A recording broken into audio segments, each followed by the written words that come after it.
अच्छा, एक एंटिटी जो होती है वो एक ही पर्सन को परेशान करती है, ज़्यादा से ज़्यादा 2 पर्सन को दिखती है। हाँ, मतलब जिसके ऊपर वो प्रभावित होती है, उसे ही ज़्यादा वो दिखती है। और बाकी रेस्ट ऑफ द फैमिली को कुछ नहीं नहीं, पता होता कुछ कि नहीं, कुछ क्या नहीं। हो रहा है। लेकिन आज जो मैं एक कहानी सुनाने वाली हूँ ना आपको, उसमें जो एंटिटी है, वो एक को नहीं बल्कि वहाँ प्रेज़ेंट सारे लोगों को दिख चुकी है। सीरियसली? हाँ, ऐसा भी हो सकता है? बिल्कुल। बहुत इंटरेस्टिंग लग रहा है। तो आज हम लोग शुरू करते हैं एक कहानी जो कि आसमानों के ऊपर है। वो कैसे? क्योंकि ये कहानी जो है वो फ्लाइट 401 की है, जो कि 1971 से उड़ान भरना स्टार्ट कर चुकी है। तो 401 जो फ्लाइट होती है, वो फ्लोरिडा से न्यूयॉर्क तक का सफर कर रही होती है 1972 में ही। अचानक से क्या होता है कि जो गियर होता है, लैंडिंग गियर, वो अचानक से खराब हो जाता है। अचानक से सडन, सडन, उसके पहले कुछ आइडिया नहीं था? कुछ आइडिया नहीं था।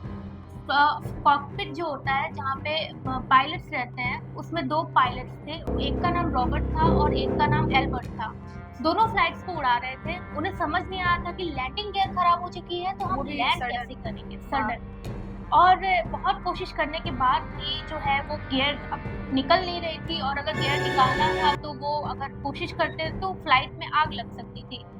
हाँ, क्योंकि फ्लाइट बहुत रिस्की होता है, यदि वो गियर है, मतलब पूरे जो लोग बैठे हैं उनके सबके बारे में सोचना पड़ेगा ना। हाँ, तो उन लोगों के पास और कोई चारा नहीं था। उन लोगों ने ग्राउंड सपोर्टर्स, जो ग्राउंड स्टाफ होते हैं, उनसे कॉन्टैक्ट किया, और ग्राउंड स्टाफ जो थे उन्होंने बोला कि आप जो है वो फ्लाइट के जो मोड है, ऑटो पायलट मोड, उसे ऑन कर दीजिए। उसके बाद से आप लोग सोचिए कि आगे लैंडिंग गियर को किस वे में निकाला जाए कि फ्लाइट जो है, जो प्लेन है, वो सक्सेसफुली लैंड कर सके, क्योंकि लैंडिंग अप्रॉक्स होने वाली थी न्यूयॉर्क में।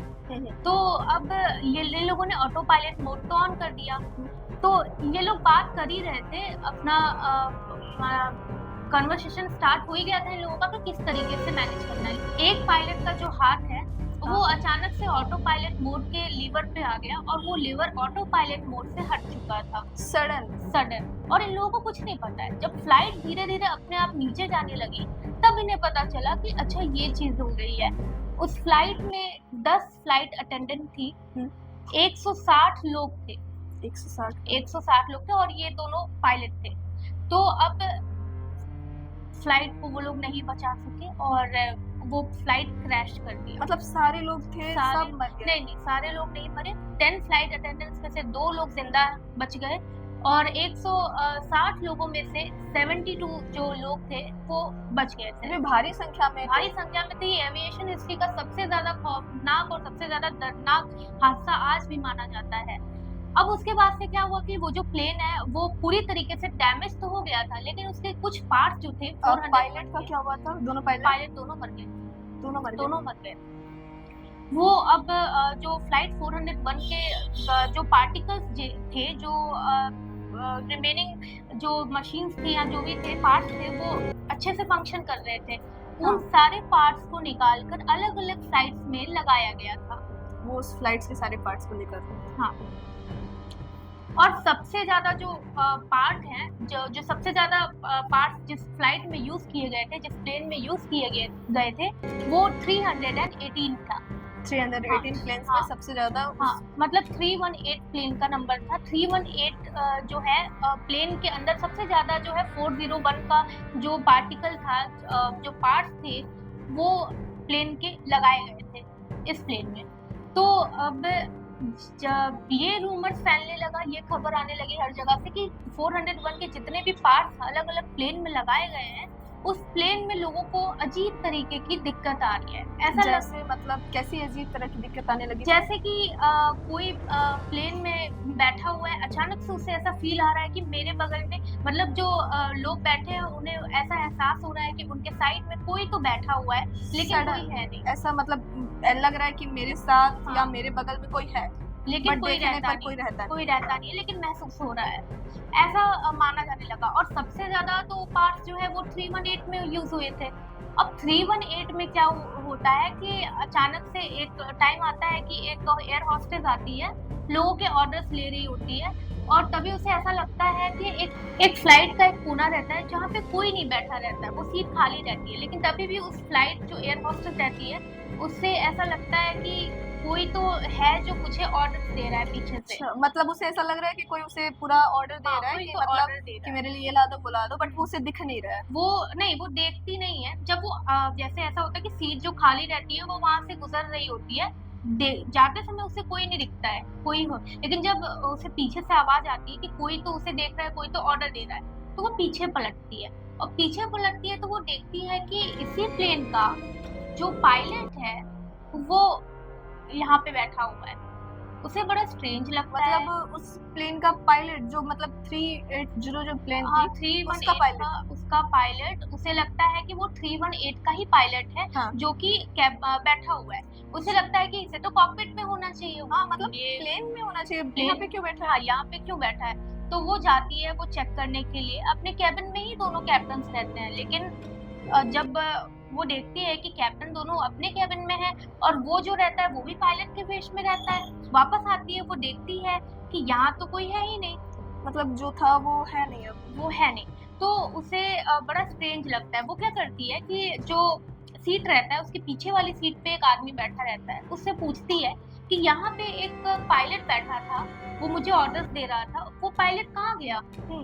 वो आदमी उसे ना स्ट्रेंजली देख रहा होता है। वो कहता है कौन सा पायलट? उस आदमी को नहीं दिखाई दिया था वो। उस आदमी को नहीं दिखाई दे। उसने कहा कि मुझे तो बस आप दिख रही थी कि आप किसी से बात कर रही हैं और वो भी कोई नहीं था। आप, मुझे लगा कि आप कुछ बोलने की प्रैक्टिस कर रही हैं, इसीलिए मैंने आपको टोका नहीं। उस एयर होस्टेस को बहुत ज्यादा अजीब लगता है, लेकिन नॉर्मल सी बात है, हम किसी से के ऑर्डर ले रहे हैं, किसी से बात कर रहे हैं, वो शख्स हाँ, बस हमें दिखाई दे हमें रहा है। दिखाई दे रहा है। स्ट्रेंज है। तो अब उसे अजीब लगता है, लेकिन वो कुछ बोलते नहीं है कि शायद पैसेंजर्स को अजीब लगे, क्योंकि वो हाँ, एक एयर होस्टेस रहती है। एक डर का माहौल नहीं चाहिए ना। तो वो अपने काम पे चली जाती है। अब ये जो है, ये जो बात है ये एयर होस्टेस के साथ जो हुई रहती है, इसके बाद से 318 जो है वो एक हॉन्टेड प्लेन माना जाने लगा था उस टाइम Haunted पे। plane। हाँ, मतलब इस घटना के बाद से माने जाने लगा था कि हाँ। बीच में कुछ और भी हुआ था। नहीं, इसके बाद ये सबसे बड़ा हादसा था उस टाइम का। इसके बाद जो है वो रूमर्स फैल गए कि 318 जो है वो थोड़ा सा हॉन्टेड है, तो लोग उसमें जाने से कतराने लगे। ऑलमोस्ट वो फ्लाइट हमेशा खाली जाने लगी। लेकिन एक टाइम ऐसा रहा कि समर वेकेशन स्टार्ट हो गए थे, सब लोगों को घर जाना था, सब लोग ट्रैवल करना मजबूरी थी उन लोगों की, क्योंकि फुल हो गए थे, ऑलमोस्ट सारे फ्लाइट्स फुल हो गए थे। ये फ्लाइट भी 318 भी बहुत ज्यादा कंजस्टेड हो गई थी, पूरे लोगों से खचाखच भरा हुआ था ये प्लेन। एक एयर होस्टेस थी, वो थी फे मैरी वेदर। फे मैरी वेदर को 180 लोगों का खाना बनाना था, वो भी 2 घंटे में। 180 लोगों का खाना 2 हाँ, घंटे में? क्योंकि पूरी फ्लाइट भरी हुई थी, 2 घंटे में खाना बनाना था। उन्होंने क्या किया कि अब सारी प्रिपरेशन हो गई थी, खाना सब कुछ अपने टाइमली उन्होंने बना लिया था, बस उस खाने को प्री हीट करना था, मतलब उस खाने को रीहीट करना था और दोबारा से हीट करना था और लोगों को देना था। तो वो अवन के पास जा ही रही थी खाने को लेकर, अवन का जो डोर होता है उसको खोलने ही वाली थी, लेकिन तभी उन्हें ऐसा लगा कि जो अवन का शीशा है उसके सामने कोई तो खड़ा है और वो कह रहा है कि इस फ्लाइट में आग लग सकती है। मतलब वो बता रहा है कि इस फ्लाइट में आग लग फ्लाइट में आग लग सकती है। वो कंटिन्यूअस यही चीज बोला जा रहा था कि इस फ्लाइट में आग लग सकती है, बी केयरफुल, इस फ्लाइट में आग लग सकती है। फे मैरी वेदर जो थी वो, उन्होंने क्या किया, वो खड़ी रह गई। उन्हें समझ नहीं आ रहा था कि ये कौन है और ये एक ही बात क्यों बोले जा रहा आग है। लग सकती है। हाँ, वो उस रिफ्लेक्शन को देखे जा रही थी और तब अचानक से वो अपने सेंसेस में वापस आई। तो तब उन्हें लगा कि तब उन्हें रियलाइज हुआ कि कोई नहीं है, शीशे पे कोई नहीं है, अगल बगल कोई भी नहीं है। लेकिन उन्होंने क्या किया, उन्होंने सीधे जाकर बोला, जो है फ्लाइट इंजीनियर जो थे उस टाइम के, उस फ्लाइट के, उनको सीधे उन्होंने कांटेक्ट किया और उन्होंने बोला कि ऐसा कोई इंसान था जो कि कह रहा था कि हाँ, प्लेन में आग लग सकती है और वो इस तरीके से दिखता था, ऐसा लग रहा था कि वो फ्लाइट का ही कोई काम करने वाला है, क्योंकि वो यूनिफॉर्म में था। जब ये उन्होंने कहा तो जो फ्लाइट इंजीनियर थे वो अवन के पास गए। अवन के पास जाने में उन्हें भी सेम रिफ्लेक्शन दिखना सेम स्टार्ट हो सेम चीज सेम चीज। मैंने आपको शुरू में बताया था ना कि जो एंटिटी होते हैं वो वो सबको सबको नहीं दिखते हैं, लेकिन ये जो कहानी है इसमें एंटिटी जो है वो पायलट को भी दिखा और वो जो खाना बना रही हाँ थी। फ्लाइट अटेंडेंट्स को भी दिखा, इनफैक्ट पैसेंजर्स को भी आवाज आ रही थी। तो अब जो इंजीनियर ने पहचान लिया, उन्होंने बोला कि ये मेरा ही दोस्त हुआ करता था, ये फ्लाइट 401 का इंजीनियर था, जी फ्लाइट इंजीनियर था, और इसका नाम जो है वो डॉन रेपो है।